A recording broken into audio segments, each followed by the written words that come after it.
Hey, Mike here with Canadian Musician, and right now we're on College Street in Toronto. North by Northeast is going on, and I'm with Benjamin and Paul from P.S. I Love You. Thanks for joining me, guys. No problem.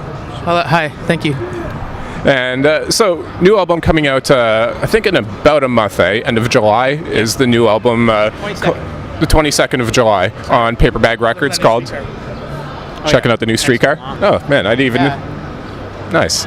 And where were we? Oh, yeah, new album called For Those Who Stay. Yeah. And, well, let's start with that. With the new album, from what I've heard the title track. It's all that's been released so far.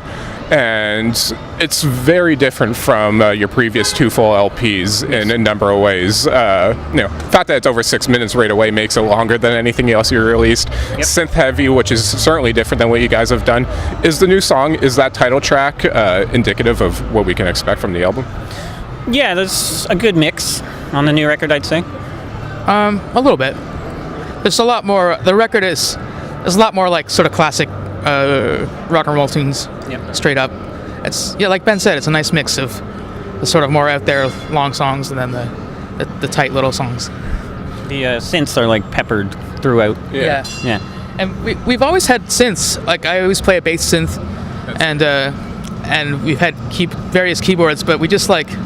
It's just never this prominent. Yeah, we just like mix them better this time. Totally. Speaking of the mixing, you guys, you're recording at the Bathhouse in Kingston, which is kind of the Hip's private studio in a way. Yep. First of all, how did you end up at the Bathhouse, and how did recording kind of in a professional studio for the first time, how did that influence the sound of the record? Well, we ended up there just because we kind of decided we wanted to go to a studio this time around, because we've always just had Matt Rogalski, our producer, come to our jam space and record us, which is fun and easy, certainly. And I always found whenever I've been in other recording studios, I didn't like the sort of pressure, the deadline, the kind of like strict atmosphere, I suppose. But the Bathhouse is just a house that's been sort of fitted for a studio, and we like hang out there, we sleep there, we play pool there. We just kind of it had the right sort of relaxed atmosphere for us to be creative, I suppose. And we had access to like tons of amps and effects and keyboards and stuff that we don't normally have access to. So we ended up being a little more extravagant. And like vintage mixing boards and tape reel machines and stuff. Yeah. It's cool. Like you were saying, the synths, all the gear, the instruments and gear that, like you say, you didn't have access to before. Like with the previous two records, which were pretty raw and straightforward, that kind of stuff, would you have used back then? And it was just a matter of you didn't have access to it, or was that a conscious decision to kind of expand the sound this time? We've always just worked with what we had, and this time around we had different stuff, I guess. Yeah, and I mean, obviously the studio environment would change the sound of the way it was recorded and how it sounded and stuff, but I don't know, man. It was a lot of fun, and I'd do it again if we could. Who were you working with as far as producer on the album? Same producer, Matt Rogalski, sound artist and professor at Queen's University, and then the engineer at the Bathhouse who lives there, Niall Spencer, who's totally awesome. Yeah. When you're working with a producer, particularly over multiple albums like that, what's the kind of dynamic you're going for? Are you looking for a guy that will just help you get the sound that you want, or are you looking for someone that'll have input and put their own imprint on the album as well? Well, Matt does that. I mean, like, we've worked with him twice before, and he knows us and gives us, like, he'll bring in new things because he has a objective ear to what we do, and there's lots of like sound effects and like aerosol cans, and he did like samples of the ice storm because it was recorded during that ice storm, and we kind of got shut in, and stuff like that we wouldn't even think of, like snowplow recording and stuff was on the record. Matt's really good at like he'll give me like a bunch of different ideas all the time, and I'll turn down most of them, but then some of them will be things I've never thought of that will be great for the songs. And he played live with us a lot in the studio. He brought in this ARP string synth that he played a lot, and sometimes he played the Moog Taurus bass because we would record the songs live and then add the vocals and all the other instruments. So he was kind of like a third member of the band in the studio. lot of, and like something else on this record is that we have friends come and play. Like we had Wayne Petty from Cuff the Duke, and Tim Bruton, who was in the band Matters and the Diamond Rings band, to play keyboards and backup vocals and stuff. So that brought Tim, all the piano, pretty much as all Tim. Sometimes it's me, but and Tim played a large part in shaping some of the songs too. That's kind of like earlier. I think I was reading or watching an interview, Paul, that you had done around the time that Death Dreams had just been released, and in that interview at that time, I think it would have been about 2 years ago or so. And you were saying then that other than obviously Benjamin on the drums, you didn't want to bring in other instrumentalists into the studio because it would get in the way of you getting the sound that you had for the song in your head. Like, what changed in that, I guess, opinion for you? I'm not quite as obsessed with that anymore, I guess. And I think it's more challenging as an artist to let other people get involved, other people that I trust and like. So it's not just Ben and I. We have Matt and Tim and Wayne just sort of like there in the studio with us. It's like, I don't know, it makes the process like more free and open and fun. Mm-hmm. Instead of me just being like, no, it's not right. God. It was a much more fun process this time. Yeah. For when you're entering the studio, as far as how fully formed are the songs, before you enter the studio and also before you even bring them to Benjamin? Well, this record in particular, we had like half like full songs written, and then the rest we just had bits and pieces of. So, and then we filled it out in the studio, which totally changed the songwriting process and was new for us. Especially the lyrics, very last minute.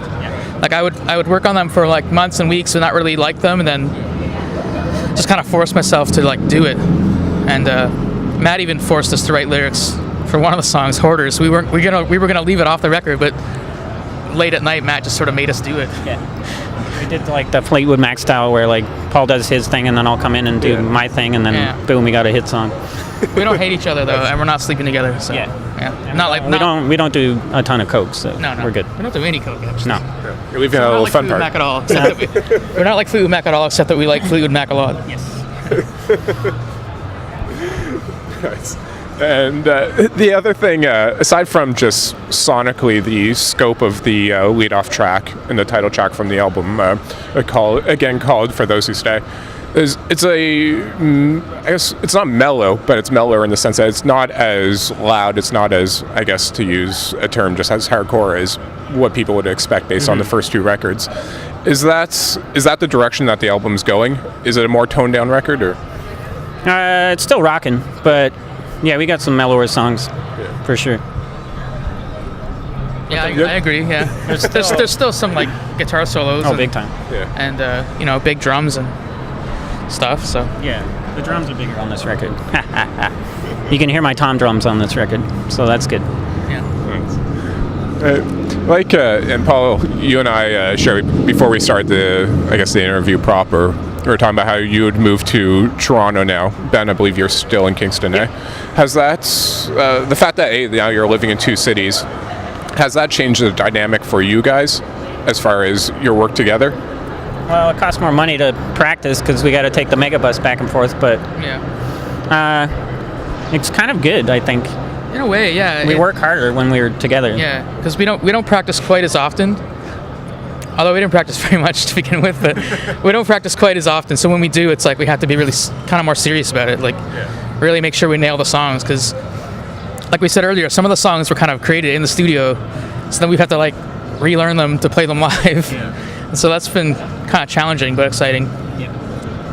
But, we're pretty, like, low-key guys. We see each other almost as often as we used to, just a little less.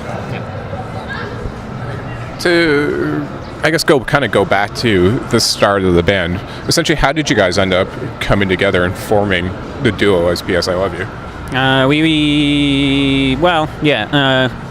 Paul worked at a cafe that I went to quite a bit, and then we realized we had a lot in common, and then started a band that was kind of like in the holy fuck vein where it's like dance punk.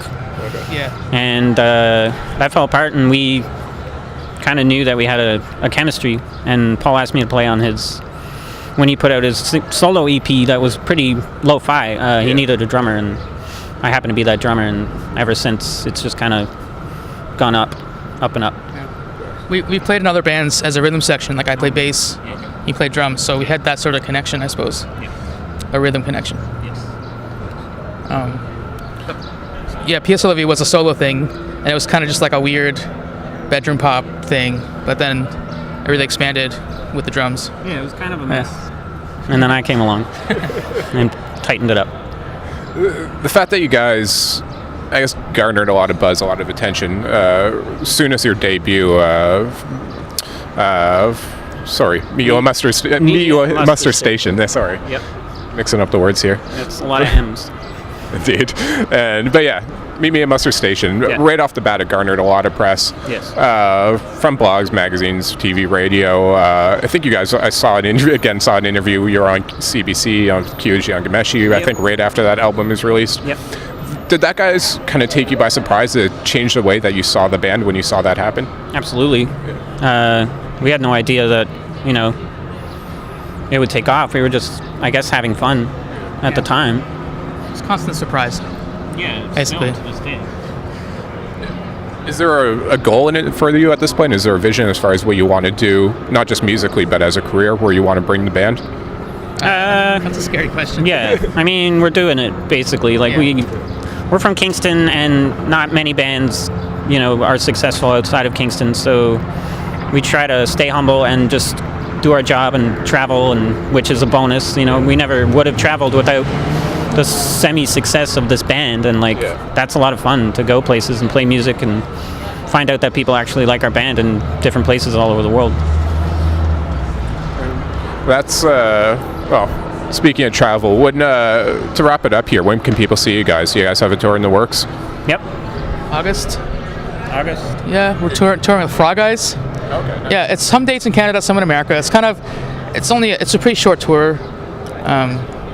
I think there's Toronto, Montreal, Ottawa date in there. And we're also playing Sappy Fest in Sackville in August. We'll have more tours in September, October, but they're not fully organized yet. So stay tuned to my Twitter or whatever. Sounds good. And the album, once again, called For Those Who Stay, is out July 22nd on Paperbag Records. Keep a lookout for it. The title track is out now. It's awesome. Whole new sound. Love it. And anyways, guys, I think you guys have a radio hit here in a few minutes. I'll let you guys get to that, but thanks a lot for this. Thanks, man. Thank you.